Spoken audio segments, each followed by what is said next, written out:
అందరికీ నమస్కారం. Welcome back to divine Rasoi and tiles.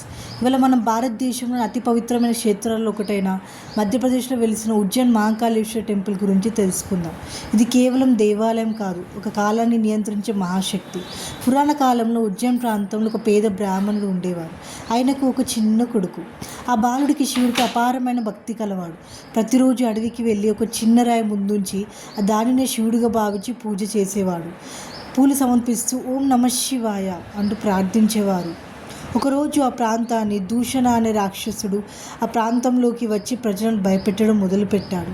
ఆ రాక్షసుడు ఆ బాలుడు పూజలు చూసి కోపంతో రాయిని తన్నేశాడు. అప్పుడు ఆ బాలుడు కన్నీళ్లు పెట్టుకొని శివుడిని ప్రార్థించాడు. దూషణ చేసిన పరాక్రమాలు ఎన్నో, నా దేవుడా నన్ను కాపాడు అని ఆ బాలుడు శివుణ్ణి వేడుకున్నాడు. దూషణుడు ఎన్నో ప్రకంపనలు చేస్తూ ఉన్నాడు. ఆ భక్తి చూసి భూమి కంపించింది. ఒక భయంకరమైన గర్జనతోటి శివుడు భూమిని చీల్చుకొని మహాకాళేశ్వరుడి రూపంలో, మహాశక్తి స్వరూపమైన రూపంలో మహాకాళేశ్వరుడుగా అవతరించాడు. ఆ ఒక్క క్షణంలోనే ఆ రాక్షసుని సంహరించాడు. ఆ తరువాత ఆ చిన్న భక్తుడి కోరిక మేరకు అక్కడే జ్యోతిర్లింగంగా స్థిరపడ్డాడు. అదే ఈరోజు మనం దర్శించే మహాకాళేశ్వరుడు.